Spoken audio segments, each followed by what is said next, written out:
Сайн байцгаана уу энэ өдөр мэндийг хүргэе. За энэ удаагийн бичлэгээрээ батхтай арьсанд зориулсан батхыг дотроос нь цэвэрлэх зорилготой мөн батхгүй байсан ч гэсэн арьсаа залуу толгоор гоё чигээр нь хадгалахыг хүссэн хүмүүст зориулсан уух зүйлсийн талаар хуваалцж байна. Өрсөн удаагийн бичлэг дээр ярьсанчлан идэх зүйлс дээр хоол хүнсний асуудал дээр нэг зүйлээс маш их татгалзах хэрэгтэй гэсэн маш сахарнаас тэгэхээр уух зүйлэн дээр ч гэсэн бас яг адилхан сахарнаас бүрэн татгалзах хэрэгтэй. Цайч бай, кофеч бай, жуус юу гэдгийг ямар нэгэн зүйл уумаар санагдахдаа та сахарыг ерөөсөө хэрэглэхгүй байх хэрэгтэй. Ягаад тэгэхээр ямар ч шалтгаанаас болж таны нүүрэн дээр батга гарсан бэ? Тослог маш их хэмжээгээр ялгараад тэрэн дээр дээд skin cells буюу хүчсэн арьсны эрс цуглараад нүхжилтэнд чинь нүгс өмнөд чинь бөглөрч нийлж хуримтлагдсны улмаас батга болоод үүсэж байгаа шүү дээ. Тэгэхээр тэрийг цэвэрлэх, чөлөөлөх, тэрэн дээр маш их тослог үүсэхгүй байхын тулд ус маш их тусалдаг байгаа. За миний хувьд бол усыг ихтэй 2 литрийг багадаа 1.5-ыг юм уу ер нь өдөртөө уудаг байгаа. Тэгээд өглөө сэрэнгүүтээ мэдээж аягтаа ус тавьж байгаа шууд уучдаг. Тэгээд тэрнээсээ хоошоо болохоор ийм савнд ингээд хийчдэг байгаа. Тэгэхгүй болохоор ч нөгөө хүн чинь өөр янз бүрийн юм гэртээ хийгээд одоо ялангуяа карантины үеэр гэрийн ажил хийх ч юм уу наашаа цаашаа холигч хооронд ус ууха мартчихад байдаг шүү дээ. Тийм учраас савнд хийгээд тавьчихаар маш амар байдаг. За усыг бас ууж ингээд зүл хийтэл нь маш их хэмжээгээр нэг дор ууж болохгүй. Тэгэхээр бөөрөнд маш их ачаалал өгөнд давсагны үр өвсөл ч юм уу таны бөөрийн үйл ажиллагаа муудах учраас усыг маш багаар шимж уух хэрэгтэй байдаг. Энийг бол угаасаа мэдчихэл байгаа л хальтаа. Гэхдээ миний бичлэгийг маш их өсвөр насны охтууд, хөвгүүд маш их үздэг учраас бас цогц ойлголтыг өгмөр санагдлаа. За усаа байжлаа балахтаа. Нэг ингээд дотор ингээд биенд чинь шингэнтэй. За дараа нь 2 балглаа. Тэгээд усаа тавина. Усаа тавиад өөр ямар нэг юм хийжлээ. 5 минутын дараа юм 10 минутын дараа дахиж аваад 2 балгана. Гэх мэтчлэнгээр усыг уудаг байгаа шүү. Маш их шимж бие мах усаар таслахгүй нэг юм чүд жоохноор чиглэж байгаа гэж л бодож уух хэрэгтэй. Тэгэхгүй нэг дор зүл хідэл нэг аягийг уулаа гинт маш их гэдс дүүрлээ. Дотор мухаа оргих ч юм уу тэгснэ гинт маш их хэмжээгээр шээлээ тэгэхээр тэр бол ерөөсөө зөв уулт биш. Бараг тэгж ууснаас ус уугааг нь хамаагүй дээр шүү. Өөрийнхөө биеийг хохироож ин гэсэн үг шүү дээ. Тэгэхээр усыг маш зөв ууж зааших нь батганд маш их нөлөөтэй байдаг шүү. Батгыг багаар алга болгоход маш их тусалдаг байгаа. За хоёрдугаарт нь цай кофе гэж байгаа. За тэгэхээр миний хувьд бол кофег сүүлийн үед маш их уудаг болсон. Сүүлийн нэг 2 сарын хугацаанд. Тэгтээ би кофений машин гэртээ авахгүй байгаа. Ягаад тэгэхээр кофений машин аваад тавьчих юм бол би яг бүрэндээ аль биесээр ингээ кофенд орох гээд байгаа байхгүй юу. Тэгүүлгүй тулд одоохондоо instant кофе найруулж ууж байгаад ерөөхдөө болох зорилготой байгаад байгаа байхгүй юу. Миний хувьд бол заавал тэгж яг 100% орохгүйгээр өглөө болгон заавал кофетэй хамт өглөөг эхлүүлдэг баймааргүй байгаа учраас заавал caffeinated болж иж өглөөг эхлүүлдэг болчвол хэцүү шүү дээ. Зүрх судасны үйл ажиллагаанд бас сөрөг нөлөөтэй гэх мэтчлэн ер нь кофеин маш их хэмжээгээр авна гэдэг чинь арьсанд өөрөө тийм сайн зүйл биш байдаг учраас кофеноос аль болох татгалзаж эхэлж байгаа. Харин яг одоогийн байдлаар би кофегоо нэг 2 хоногтоо нэг удаа уухтаа хар кофег кремер ч юм уу милк ч юм уу ямар нэгэн тийм сүүн төрлийн бүтээгдэхүүн хийхгүйгээр багахан зүгийн бал хийж агаад амт оруулж агаад тэгж ууж байгаа. Ягаад тэгэхээр кофенд сахар, кремер сүү ямар нэгэн нэмэлт амт оруулагч нэмэхэд төдийд л таны батганд эрсдэл нэмээд явчихна. Амтны гаралтай сүү, малын гаралтай сүү бол ялангуяа батгатай хүмүүст бол жоохон татгалзах хэрэгтэй зүйл байдаг.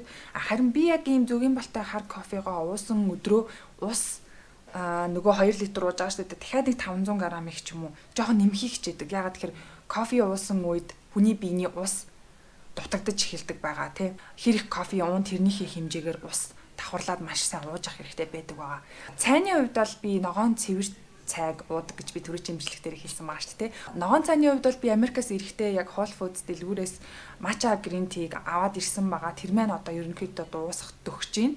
Тэгээд энийгээ дуусгаж агаад ямар ногоон цай авах уу гэдгээ бас бодож ийн гоё яг цэвэр матча ногоон цай хаанаас авч болох та нар манаас комент хэсэгт үлдээгээрэй. Тэгэх юм бол би маш их баярлна. Энгийн яг дүрдэг ногоон цай бас байж болно те органик. Ер нь тиймэрхүү ногоон цайг та гэртээ зүгээр гоё найруулаад уучхад бол таны арьсанд бохирдлоос хамгаалах, үр өслөөс хамгаалах батганаас ангижрахад бол маш сайн тусалдаг байгаа шүү. Тийм учраас ногоон цайг түлхүү хэрэглээрэй гэж уриалмаар байна. За магадгүй өсвөр насны хүүхдүүд маань халуун цайныг уух гээд байхгүй байгаа л хал та. Тэгэх юм бол цайгаа хийж найруулад бүлээс гэж хөргөж агаад те айс хийж байгаа жоохон зүгийн бол цэвэр зүгийн мал хийж агаад айс тий болгоод уучч болно шүү дээ. Тэгэх юм бол аюу гоё юм fun drink болчих шүү дээ. Заавал гаднаас тийм боба моба авч ууж ерөөсөө хэрэггүй. Ерөөсөө зүгээр л батганаасаа ингэж гэж бодож байгаа бол боба моба бүр ерөөсөө хэрэггүй. 3 дугаарт нь би өөрийнхөө нэг уух дуртай тоник гийг би хуваалцъя гэж бодож байна. Энийг болохоор би Eat Pretty Every Day гэдэг нэг өөрийнхөө дуртай уншдаг ширээний ном маань байгаа л тань. Энийг би Amazon-аас авч ирсэн. Amazon дээр энэ Eat Pretty-гийн цуврал номнод зөндөө байдаг. Энэ маань ямар учиртай ном бэ гэхэлэр яг 4 улирлын 365 хоног өдөр болгон инспирэшн өгсөн тий хоолны, уух юмны, сэтгэлийн одоо нөгөө медитейшн тий бясалгалын ч юм уу эсвэл гоо сайхны тийм гоё зөвлөгөө хүргэсэн юм ном байгаа. Тэгээд энэний маань хаврын буюу Spring Day 9 дээр нь Make a Morning Beauty Tonic гэдэг байж байгаа аахгүй өглөөний тоникийг одоо яаж уух вэ гэх тий. За энэ жороор би өглөөний тоник хийж уудаг. Лос Анжелес байхдаа би өглөө алга уудаг гэсэн. Тэгээд энд ирснээсээ хойш нэг хэсэг уугаагүй юм байна. Тэгээд энэ бичлэгийг далиндуулаад би хийж ууж эхэлж байна л та. Тэгэхээр яг Лос Анжелест байх үедээ энэ morning tonic-ийг өглөө болгон ууж авах үедээ би юусо батгатай байгаагүй юм бэлээ. Монгол ирснээс хойш те ганц нэг миний ирүүн дээгүүр батга гараад байгаа гэж би хэлжсэн шүү дээ те. Яг эргээд харсан чинь тэр үед юусо миний нүрэн дээр батга гардгоо маш heavy крем би ингээд түрхээ туршиж үзээд те бичлэгээ хийх гээд тэгж явах үед хүртэл надад тэр юусо батга гарахгүй байгаадсан. Тэгээд би эргээ бодсон чинь энийг би өглөө болгоо ууж исэн юм бэлээ шүү. Энэ тоник хийх жорно гэх юм бол аягандаа зүгээр усаа хий чинь тэгээд тал лемон шахаж хийгээд тэгээд дээрэс нь турмерик гэж мэдэн шүү дээ. Энэтхэгчүүд ч юм уу Middle East-үүдийн тэг хоолндоо маш их түлхүү хэрэгэлдэг турмерикийг өөрийнхөө яг амтлагаандаа тохируулаад тааруулах хэрэгтэй. Энэ номон дээр угаасаа яг тэгж байгаа юм л да. Өөрийнхөө яг амтлагаанд тохируулаад. За тэгээд дээрэс нь жоохон pinch of pepper гэж байгаа юм л да. Чимэх хар перц хийн. За тэгээд дээрэс нь энийг гоё амттай болгохын тулд цэвэр зүгийн бал хийгээд тэгээд утгаад найруулад ууж байгаа.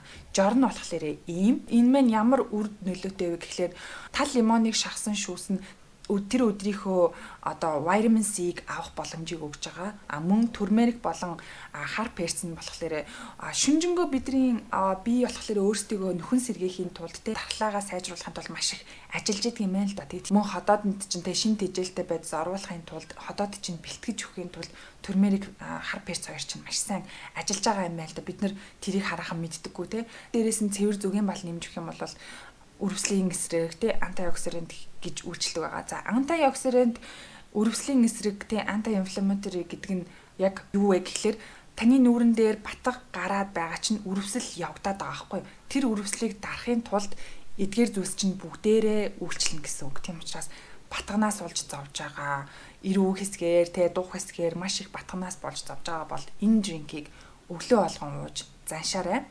Өглөө шууд үлийн хэлхэн дээрээ л ууна гэсэн үг. Гэхдээ бас те зөв уух юм зөв шүү дээ те. За энэ 3 уух зүйлсийг санал болгохын хажуугаар ус ногоон цай өглөөний тоник 3-ыг санал болголоо шүү дээ. За энэ дээр нэмээд нөгөө green juice, green smoothie-г нэмэхгүй бол те би юм болох үлээ те.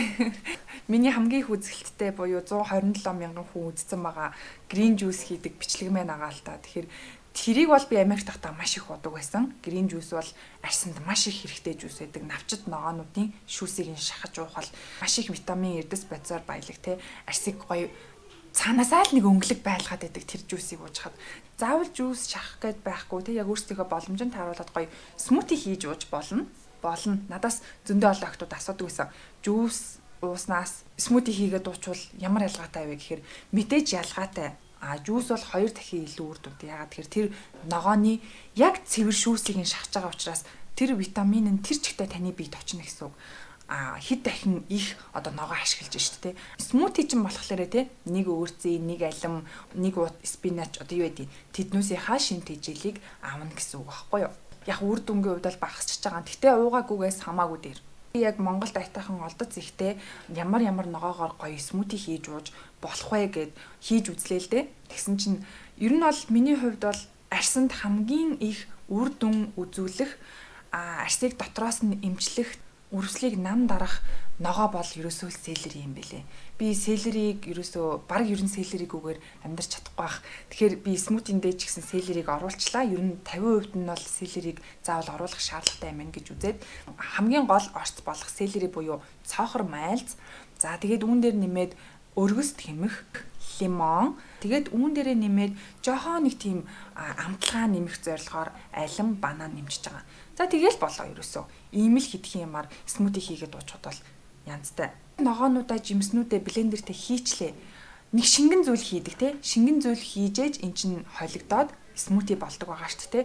За шингэн зүйл хийхэд хүмүүс хөвчлэн тараг, сүү хийдэг байгаа шүү дээ. Тэний хувьд зөвлөхөд бол хэрвээ та батгатай тэмцэж байгаа бол те батгаа арилгахыг хичээж байгаа бол сүүн бүтээгдэхүүнээс аль болох татгалзах хэрэгтэй. Тийм учраас смутиндээ бол хэрэглээд хэрэггүй.